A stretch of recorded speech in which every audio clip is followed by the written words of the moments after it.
Hey guys, it's Tricky here, and this is the first video of a series I will start called DBD Discussions, where we will be talking about various topics in DBD and I'll share my opinion on them. And if you guys have any topics to suggest, always feel free to let me know and maybe I can talk about them in the next video.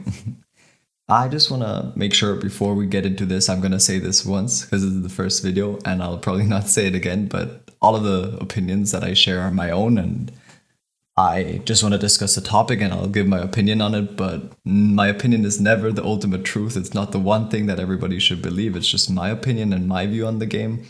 And ultimately, it's up to you to make up your mind. And everyone should make up their own mind and your own opinion. And you can use my opinion. If you do like it, you can, take it on and share it. But if you have a different opinion, feel free to let me know or feel free to, think differently. I don't want anybody to feel like they have to think the same way just because I'm saying that.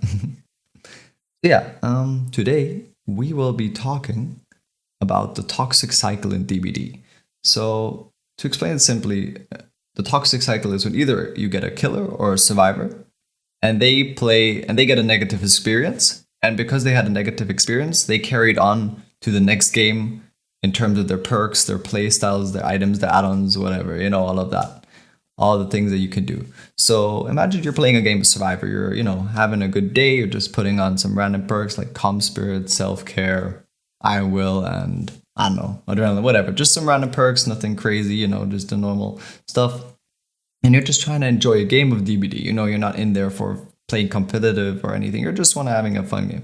You just want to have a fun game. And then you get a killer. And that killer plays super sweaty. Like he's running Corrupt, Ruin, Pop, and know it, and he's out to kill everybody no matter what. And then you get really annoyed at the killer because he's playing in a way that you don't find fun, and you also get annoyed at yourself because you're like, if I would have brought DS then I would have decisive strike him. If he slugged me and I brought Unbreakable, And with that mentality, you're gonna go into your next game bringing all those stuff. You're gonna go in with DS, Unbreakable, Dead Hard, Adrenaline, I don't know, the best stuff, Soulguard, whatever you want to put on, just like really good perks, right?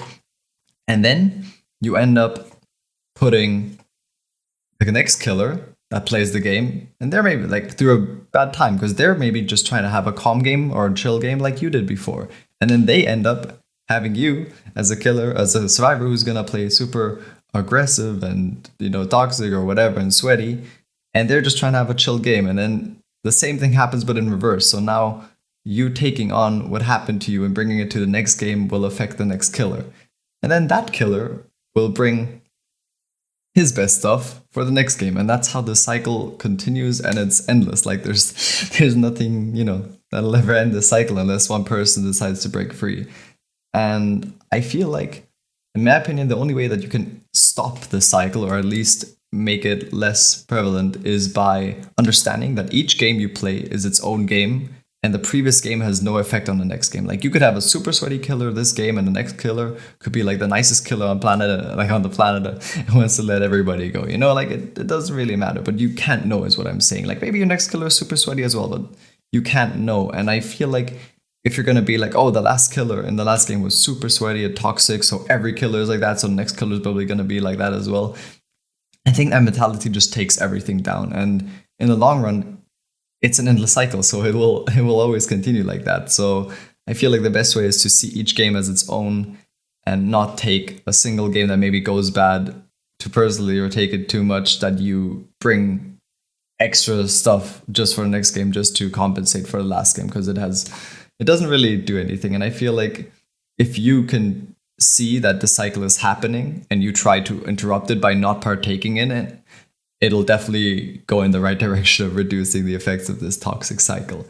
And I've noticed it myself. Like I'm guilty of this too. Like I've had a game where the killer or the survivor played like in a way where I was like really annoyed. And I was like, bruh, come on. I'm like literally just trying to play a normal game and they're bringing the really good stuff. And then I'm like, okay, the next game I will bring Diaz Unbreakable and like all of the best stuff and then make this a really easy game. And then I notice myself and other people doing it as well. It's just a simple thing. It's like, oh yeah, the last killer was tunneling me to death, now I'm gonna bring a key and just whatever. It's a cycle that'll never end, and I think everyone's guilty of it that's played this game before for a little bit.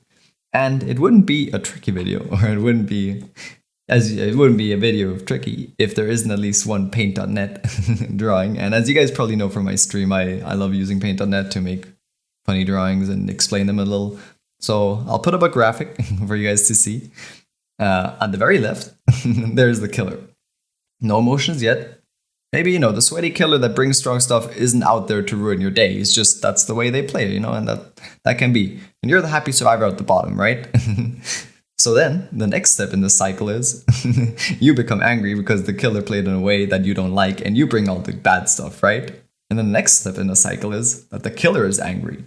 So now, each cycle you could see as a different killer and survivor. So basically, you are the angry survivor, you make the next killer angry. Angry killer goes against survivor that's happy, and then survivor gets angry, and then the cycle continues. Like I've drawn cycles in themselves, but technically like the whole thing is just a cycle. And I think this demonstration with this really good drawn art, it clearly demonstrates my point. So yeah, let me know what your guys' opinion is. Leave a comment. Let me know what you think about this topic, about the toxic cycle. Have you caught yourself doing it?